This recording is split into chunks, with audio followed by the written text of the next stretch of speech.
देखिए भोजपुरी में हमारे 2-3 लोगों से बड़ा खास पटेला। एक समर भैया हमार जान हुए, आप लोग पता हो कि 12 बजे राती के आदरणीय समर सिंह जी से इतना मोहब्बत बा कि प्रतिदिन कबो न कबो बात, प्रतिदिन एक दिन में 2-4 मिनट 5 मिनट बात होना ही होना। हम ना कर तो भैया की तरफ से फोन आ जाए। आज ये श्री खेसारी लाल यादव भैया उतने बड़े स्टार होते हुए भी एक बिरहा गायक क्या है उनके सामने, छोटा लेकिन दिल के बड़े हैं। आप सामने से वीडियो कॉलिंग करके और हाल चाल लेते हैं, कैसे हुआ है, नया गाना आइल के बिरहा में गावे के बाद, ये प्यार है। और समर भैया के काल बर्थडे भी रहे 12 जून के। अच्छा बढ़िया आदमी के बढ़िया चीज भी आके बैठ जाना जा हो बैठ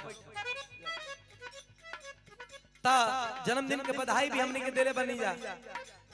ता समर भैया के गीत ट्रेंडिंग में बा, कैसे ए हो आइलू हक के मेरे दौलत कमर में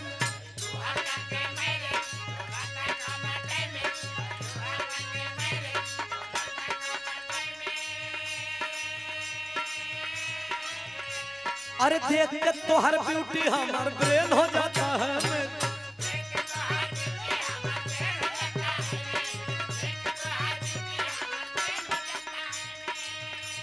का कहीं कितना सैया पहले बमर सजैया,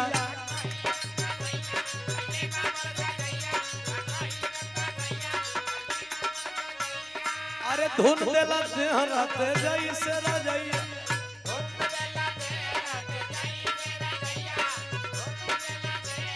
ए हो अरे छील देला देही,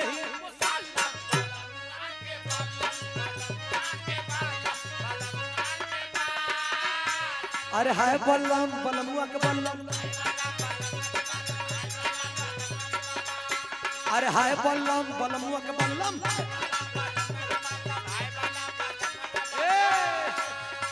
अरे धोसे जैसे नर,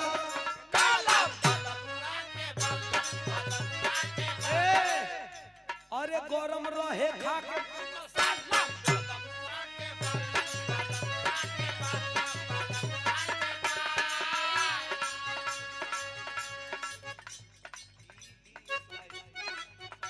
DDSY construction MD Devendra Yadav ji बागी बलिया और आदरणीय श्री PDA के जननायक, PDA के जननायक, भारत के भविष्य और शिक्षित कर्मठ और लाखों करोड़ों युवा दिलों की धड़कन आदरणीय श्री अखिलेश यादव भैया के दीवाने।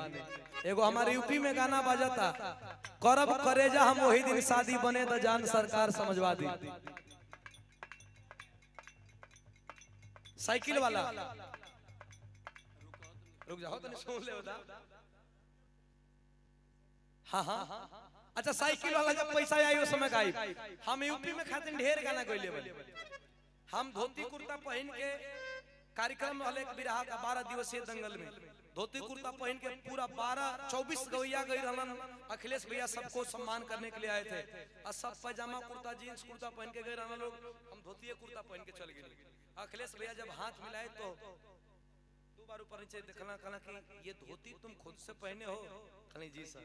कहना इतनी कम उम्र में धोती कैसे पहन लेते हो? कहना कि रेडीमेड नहीं। हम कहले नहीं सर रेडीमेड नहीं है, इसको बार बार कसना पड़ता है।